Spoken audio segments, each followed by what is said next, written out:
À ton avis, est-ce qu'on a besoin de plus de perfection dans nos sociétés, dans nos entreprises, et même, à notre niveau, chef d'entreprise, manager ou intrapreneur?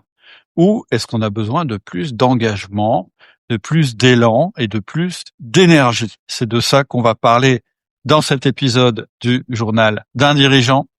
Je vais te parler de développer ton imperfectionnisme. Je sais que c'est un mot qui n'existe pas. D'ailleurs, il est souligné sur mon Notion, qui lui est perfectionniste et qui me dit que ce mot n'existe pas. Mais c'est pas grave. J'ai écrit imperfectionnisme et je revendique ce terme.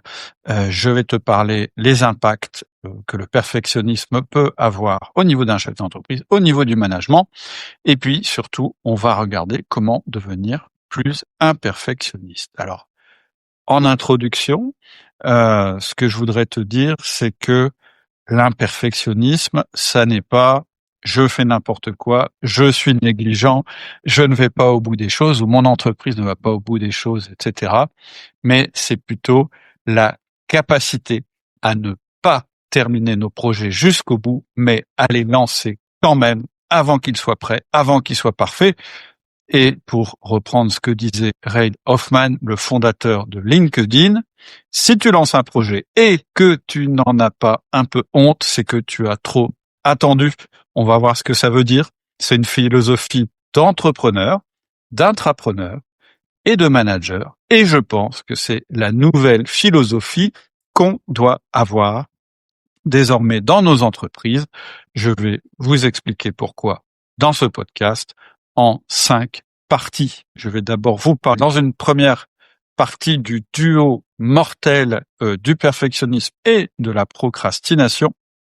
Ensuite, je vous citerai les 4 avantages de l'imperfectionnisme au niveau de votre énergie, au niveau de l'énergie de vos équipes, ce que ça veut dire sur la délégation et ce que ça veut dire au niveau de l'IA. Et on finira par une conclusion à propos de la bureaucratie. On commence par la première partie, le duo mortel perfectionnisme plus procrastination. Je pense vraiment qu'il y a 2 choses qui tuent l'entrepreneur et donc qui tuent l'entreprise et donc qui tuent l'intrapreneur et aussi le manager. Ce sont le perfectionnisme qui paralyse les décisions et la procrastination qui paralyse l'action. Et en fait, ces 2 habitudes, le perfectionnisme et la procrastination, elles ont la même racine. La racine, c'est de vouloir créer un idéal, de viser un idéal. Et donc d'accepter cet idéal comme la norme minimale acceptable. Ça, c'est ce qu'on appelle le perfectionnisme. La définition qu'on pourrait donner du perfectionnisme, c'est l'idéal et la norme minimale. Et c'est ce qu'on entend de plus en plus dans nos sociétés. Il faut que tout soit idéal, il faut que tout soit parfait. Et la procrastination, qu'est-ce que c'est? Eh ben, c'est justement l'idée que tu ne commenceras à agir que lorsque l'idéal sera garanti. Et le problème, c'est que c'est stupide. Pourquoi? Parce que l'idéal n'est jamais garanti. Il faut partir de ce principe-là. L'idéal, c'est quelque chose qu'on vise à l'infini. C'est ce que je défends dans ma formation, le joueur infini. C'est-à-dire que oui, il faut avoir un idéal, mais ça ne veut pas dire qu'il faut mettre cet idéal comme objectif. Il faut mettre cet idéal comme vision, ce qui n'est pas tout à fait la même chose. Ton idéal, il te donne le cap. Alors que quand il s'agit de passer à l'action, on n'est pas dans l'idéal, on est dans la décision et on est là dans la décision immédiate. Bref, comme l'idéal n'est jamais garanti et que on fixe cette norme dans nos sociétés, eh bien finalement, on prépare, on réfléchit, on peaufine, on critique, on organise, on fait des plans et on n'avance pas. Et je pense que notre société française, peut-être européenne, eh bien, elle crève de ça et que nos entreprises, c'est pareil. Et donc, je te déconseille fortement que tu sois entrepreneur, que tu sois manager, que tu sois intrapreneur ou même que tu sois simplement salarié, de croire à cet esprit de perfection. Je t'encourage, moi, à développer l'imperfectionnisme. Qu'est-ce que c'est l'imperfectionnisme? Il se définit par l'opposé du perfectionnisme. L'imperfectionnisme, c'est quoi? C'est accepter que 80%, voire moins, peut-être 60%, sont largement suffisants pour avancer, pour lancer un projet. Ça veut dire comprendre que l'élan est bien plus important que la finition. C'est accepter, et je vais répéter cette phrase, c'est accepter que c'est le mouvement qui crée la clarté et que pas l'inverse. C'est pas la clarté qui va générer le mouvement. Je répète donc, c'est le mouvement qui crée la clarté et pas l'inverse. C'est j'agis donc je comprends. C'est pas j'attends de tout comprendre pour agir. Et ça, je peux pas m'empêcher de le rattacher à un épisode que j'ai fait avec Charles Pépin à propos de la confiance et de la prise de décision, où on était tombé d'accord sur le fait que on n'attend jamais d'être sûr pour décider, mais on décide pour savoir ce qu'on trouvera derrière notre propre décision.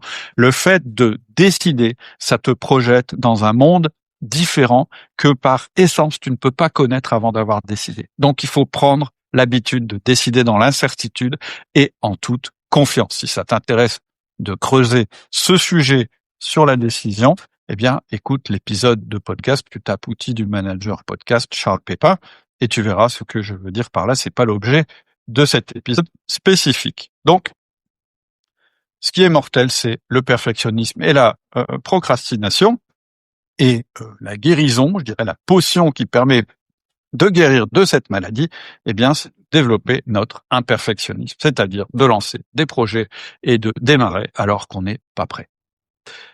Deuxième partie, l'avantage numéro 1, on va parler de ton énergie et de ton enthousiasme parce que ce qu'il faut pas oublier, c'est que nous, entrepreneurs, intrapreneurs, managers, on a besoin de beaucoup d'énergie, beaucoup d'enthousiasme pour avancer, que c'est notre moteur et c'est notre carburant.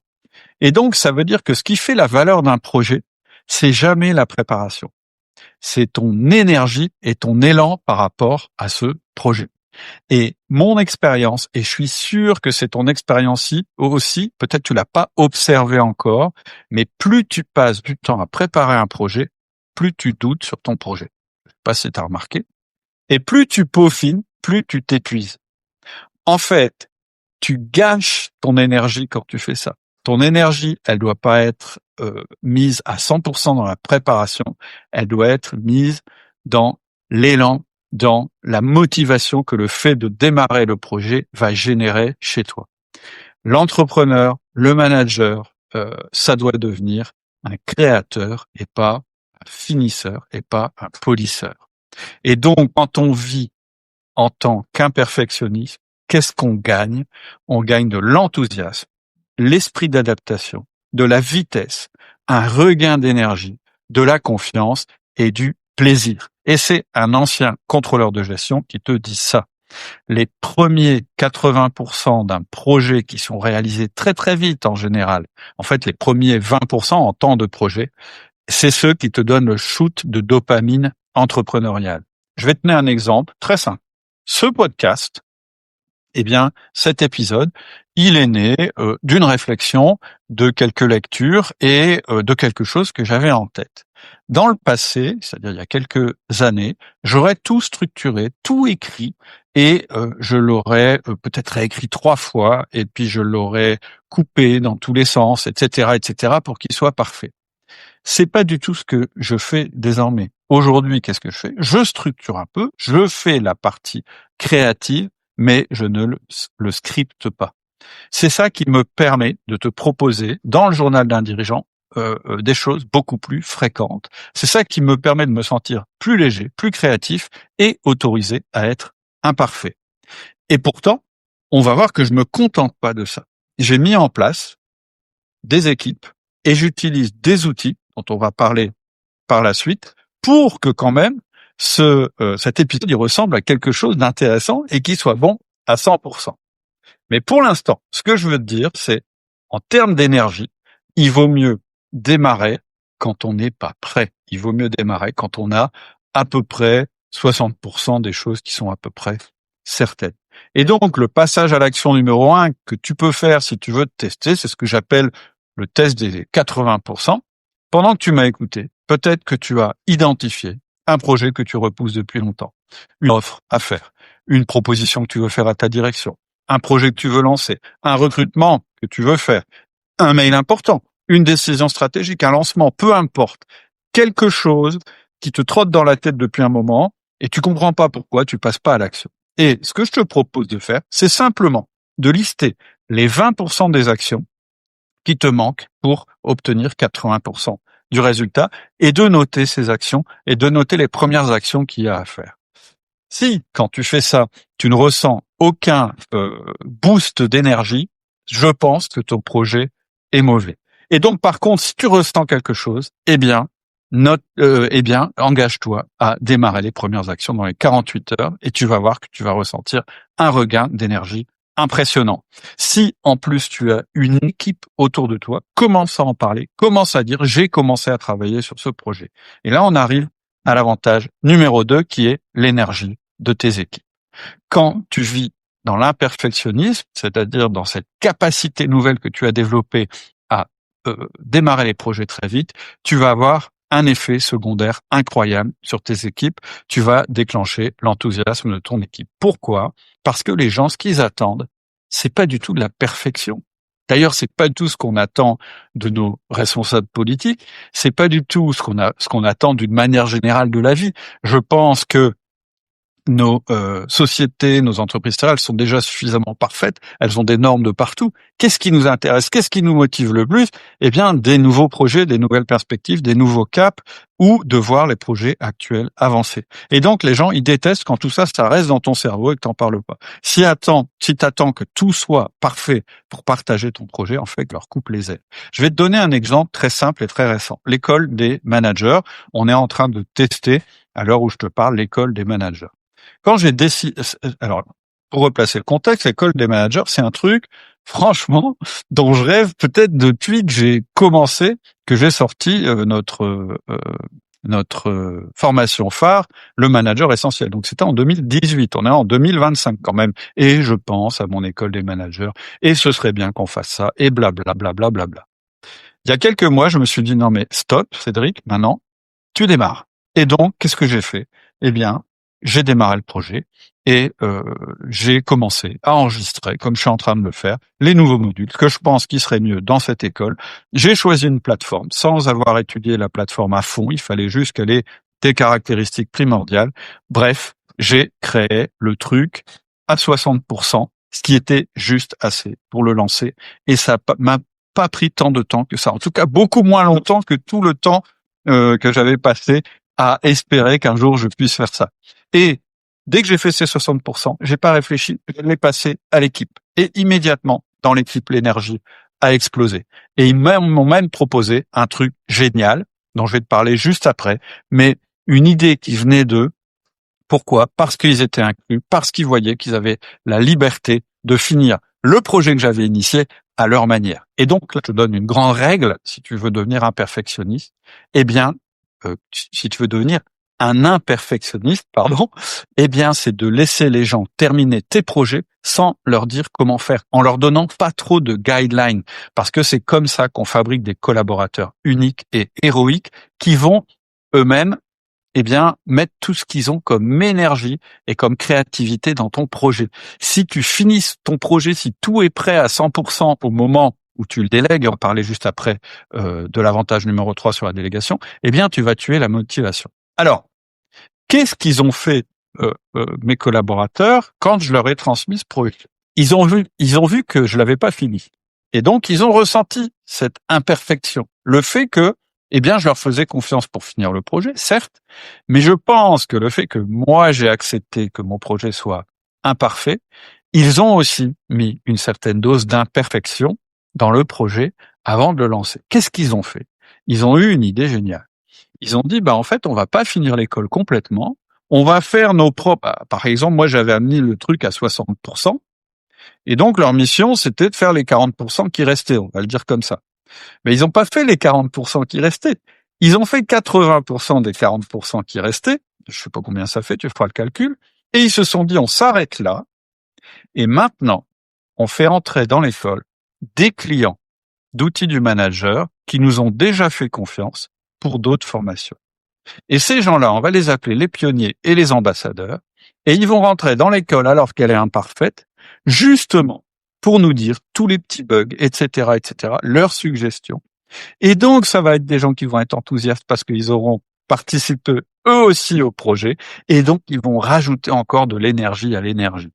Autrement dit, quand tu commences toi-même à être un peu moins parfait dans ce que tu fais, eh bien, tu transmets ça à tes équipes. Alors, je sais que tu commences à te dire, oui, mais alors, si on devient tous imparfaits dans l'entreprise, qui va finir les choses? Eh bien, j'y arrive, t'inquiète pas, on va voir ça un peu plus tard.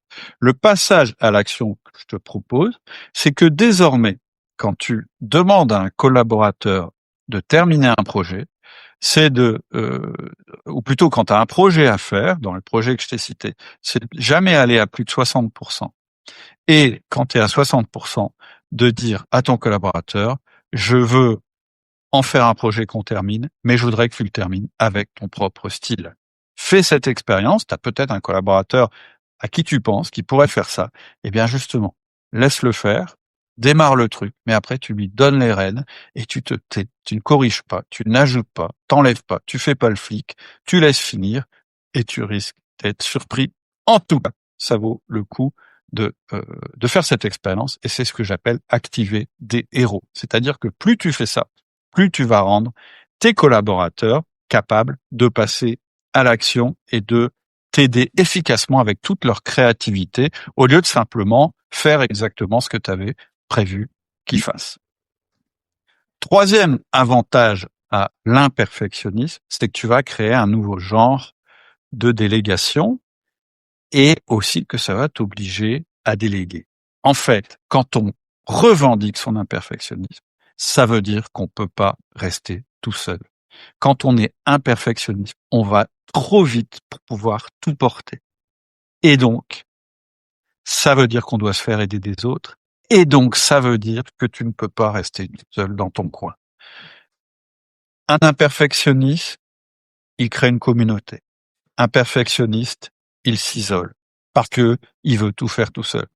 Et donc, quand on veut tout faire soi-même, eh bien, on fait quelque chose qui nous ressemble absolument, c'est vrai, mais on le fait tout seul. Donc, on ne crée pas une communauté, donc on ne crée pas un élan, donc on ne crée pas un engouement. Quand on est un perfectionniste, on accepte que on soit imparfait. Et quand tu acceptes d'être imparfait, alors tu acceptes la place des autres. Et en fait, tes collaborateurs, ils ont besoin que tu leur laisses la place. Ils ont besoin de s'engouffrer dans l'espace que tu leur laisses. Qu'est-ce que ça veut dire pour toi si tu es entrepreneur? Ça veut dire que plus tu apprends à ne pas finir les choses, plus tu vas attirer des talents intéressants et plus tu vas te sentir obligé de recruter. Alors, ici, le passage à l'action, si tu es tout seul, si tu es un auto-entrepreneur ou vraiment quelqu'un qui est unique dans sa structure, eh bien, c'est de prendre conscience que tu n'es pas entrepreneur. En fait, quand on est à son compte, pour moi, on n'est pas entrepreneur. Quand on est à son compte, on est quelqu'un qui a créé son job. C'est très différent. Et donc, une entreprise, ça peut pas être une entreprise individuelle, je le crois fondamentalement. Et donc, j'ai créé une formation qui s'appelle Business Accelerator, qui explique justement que pour devenir une entreprise, pour faire que le job que tu as créé devienne une vraie entreprise, eh ben, il y a des étapes. Et ces étapes, je les décris dans Business Accelerator. Donc, s'il y a un passage à l'action ici pour un entrepreneur individuel, bah, c'est celui-là. Il suffit que tu ailles dans notre catalogue ou tu m'envoies un mail en disant Cédric, c'est quoi Business Accelerator? On te répondra, on te montrera ce que c'est. Ensuite, qu'est-ce que ça veut dire? Je l'ai dit tout à l'heure, je te conseille de développer aussi l'imperfectionnisme chez tes collaborateurs.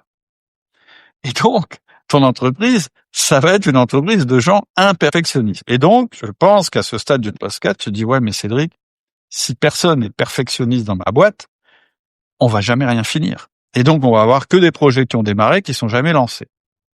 Pas tout à fait. Il y a une bonne nouvelle. Il y a un truc qui est maintenant accessible à tout le monde, c'est l'IA. Donc, la première chose que je voudrais te dire, c'est que tu auras toujours des gens dans ton entreprise plus perfectionnistes que d'autres, mais qu'en plus, tu peux sans problème encourager l'imperfectionnisme dans ta boîte, à condition que tu utilises l'intelligence artificielle correctement. En rendant les gens moins parfaits, en les rendant plus imparfaits, eh bien, tu vas créer un élan de créativité incroyable. Mais cet élan de créativité, il va pouvoir aller jusqu'au bout si tu apprends, ici dans ton entreprise, on apprend à utiliser l'intelligence artificielle de la bonne manière. Et là, c'est très simple. C'est juste une histoire de point de vue. La mauvaise façon d'utiliser l'intelligence artificielle, c'est de croire que c'est elle qui va, je dirais, jouer la créativité, qui va générer la créativité. L'intelligence artificielle, la bonne manière de l'utiliser, c'est de terminer ce que tu as démarré avec enthousiasme. Et ça, pour un créateur, c'est formidable. Pour moi, ça a tout changé. Moi, je me suis énormément structuré et j'ai appris à aller au bout des choses parce que c'était pas ma tendance de base. Et pendant très longtemps, je me suis dit, il faut que je fasse les choses jusqu'au bout moi-même. Et puis, quand j'ai commencé à diriger une entreprise, etc., je me suis rendu compte que c'était impossible. Et que donc, je devais tolérer une certaine perte de contrôle, mais que cette perte de contrôle, si je la transformais en confiance, eh bien, j'allais avoir des gens autour de moi qui allaient aller jusqu'au bout pour moi. La nouvelle phase aujourd'hui de ça, c'est que désormais, pour aller jusqu'au bout à tous les niveaux de l'entreprise et permettre à toutes les personnes d'être plus créatifs, c'est d'avoir l'intelligence artificielle qui va jouer le rôle de voiture-balai de nos projets. En fait, l'IA, elle sert à finir ce que tu ne finis pas. Elle sert à combler les trous, elle sert à corriger, à ajuster et à enrichir. C'est pas elle qui va être créative. Pourquoi? Parce qu'elle se base sur tout ce qui existe déjà. Et être créatif, c'est avoir des idées nouvelles, lancer des projets nouveaux qui, par définition, sont des projets qui n'ont pas existé auparavant. Oui, ce sont des assemblages de choses qui ont existé, etc.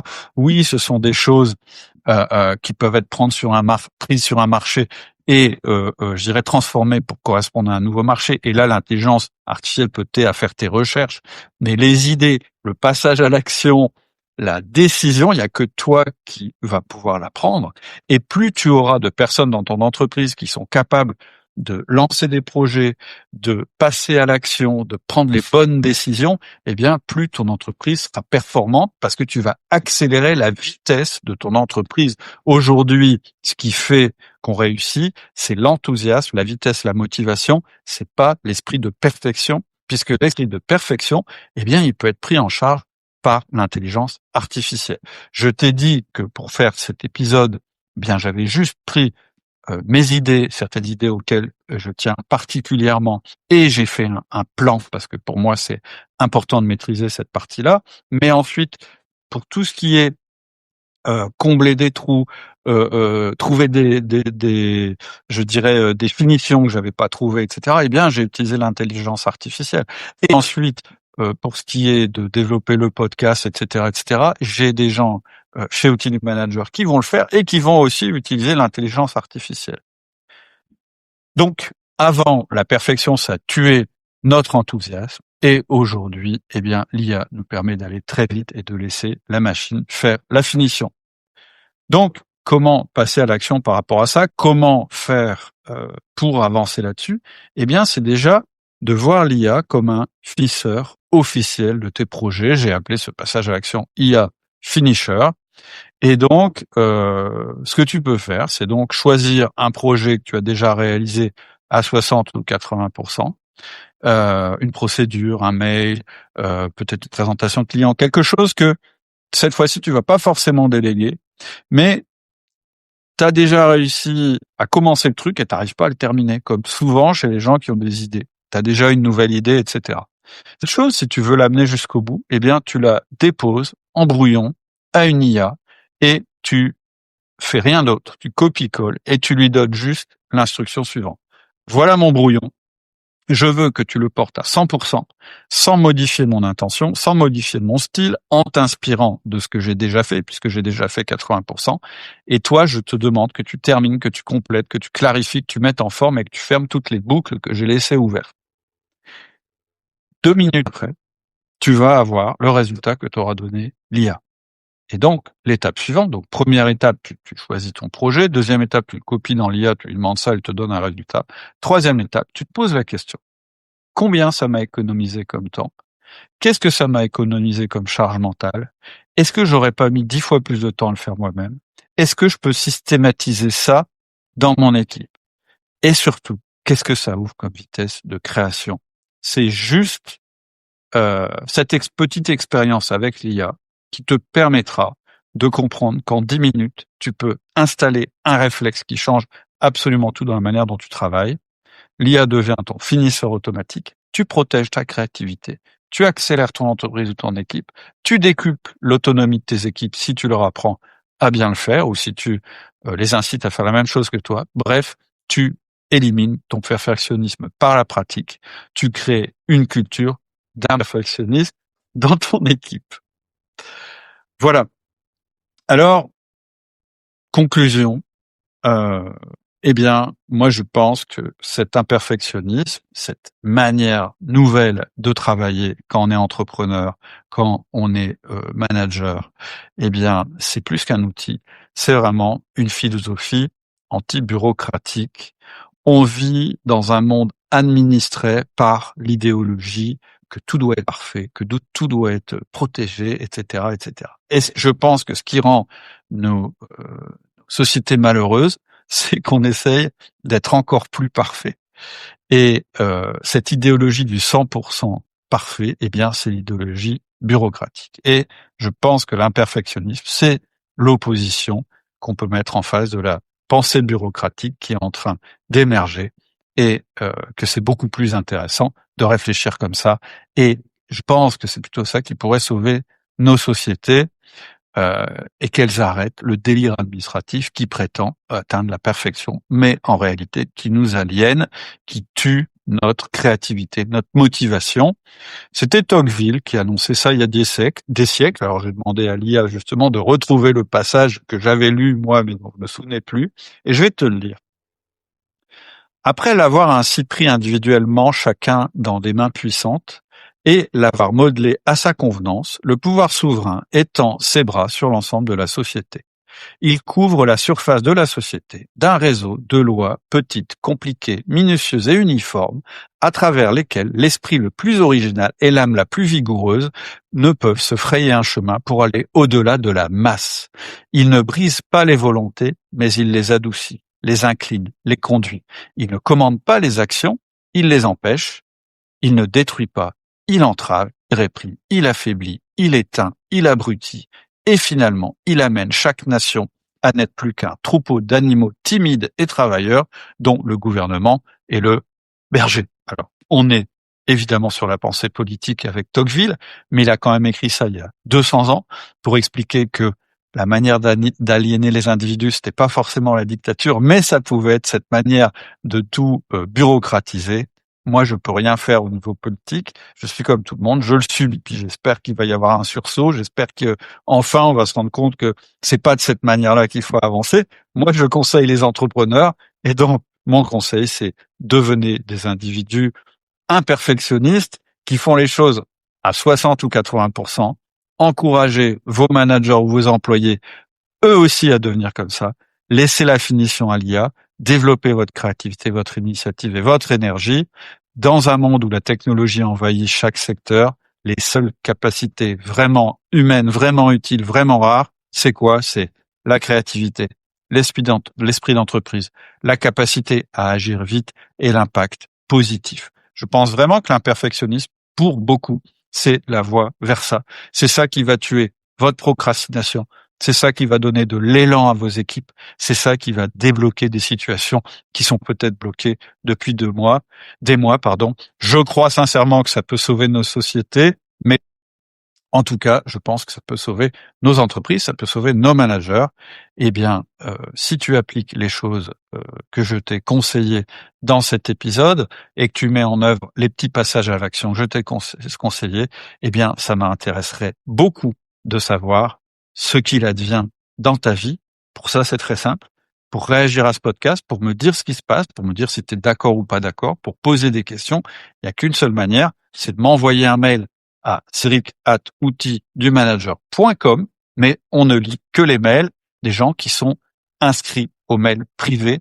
Pour t'abonner au mail privé, il suffit de suivre le lien qui est en descriptif de ce podcast ou en dessous de la vidéo que tu es en train de regarder.